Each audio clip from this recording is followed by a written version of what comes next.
Welcome back to Small Talks. We're going to talk today about what you can do to be restorative and ideally away from screens. So I hear you loud and clear. I feel this myself. Thank you so much to everyone who contributed this question, especially now we've been itching for time to be out of lockdown, away from our screens.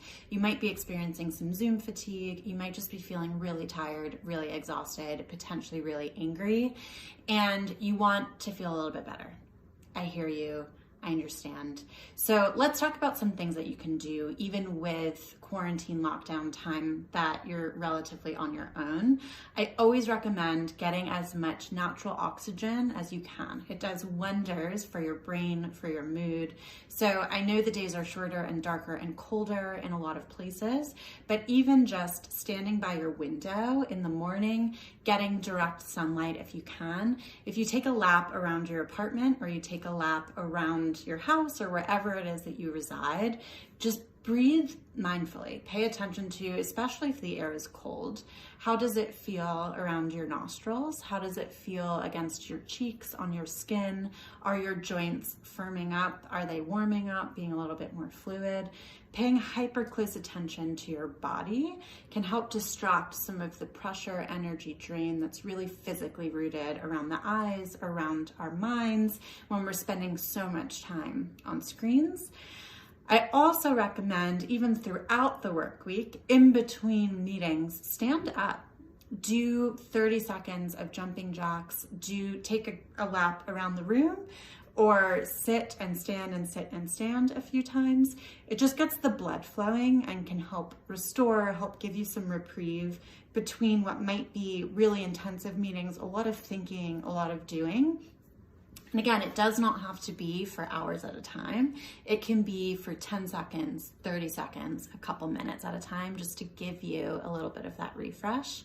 So if possible, I do recommend anything in the outdoors that you can do. So if you bundle up or gear up, if you're in a colder environment, for a bit of a longer walk, perhaps, put on a podcast and listen as you walk. If you're listening rather than concentrating on a screen that's very close to your face, you may still be entertained, may still be able to learn something new, or really invest and indulge in that experience, in the tone of voice of the person who's speaking, in the content area of your choice, while not actually being at a screen.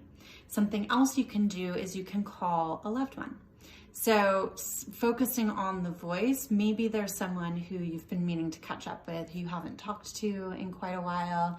Maybe there's someone who you talk to regularly who you'd like to have a bit more time to dive into a certain topic, or to laugh, or to share something relieving, comedic, or to process and share something that's been on your mind that's been really heavy. So of course, something else that you can do if you are either actively in therapy or you're thinking about it, and one of the things that's holding you back is you do not want one more thing on a screen, you can actually do your therapy sessions by phone. So similarly, you can walk around outside, you can walk around a room, you can lie down, you can sit down, you can be taking notes, and you can speak and listen through your phone rather than necessarily having to do a face-to-face session by video where you see yourself in the top square and you're like, oh, my hair looks weird, my teeth look weird.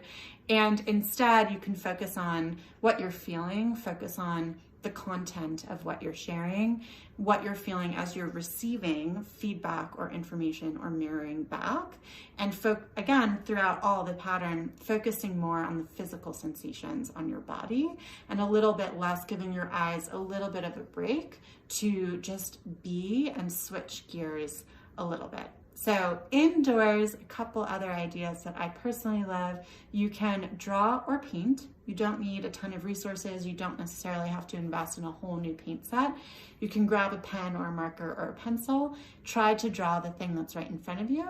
Try to draw a chair or your pet or an article of clothing, and just focus on the details and the sensations of that. You can also read a proper book. immerse in an imaginary world or in a nonfiction book to read something new. And you can loop a lot of these together. So maybe you read a book at the same time as a loved one and plan a phone call to process together, unpack the book, and have something to connect and bond around that is actually off screen. So I know this was a lot of information. I hope that much of it is helpful for you. If you have ideas for what has worked best for you, please share them here and join the conversation. You never know who you're going to support along the way. And as always, keep your eyes peeled for the question bubbles in our stories to share what questions are most top of mind for you. And we can't wait to see you here next week and keep the conversation going. I hope you have as healthy and grounded a day as possible. We'll see you soon. Bye.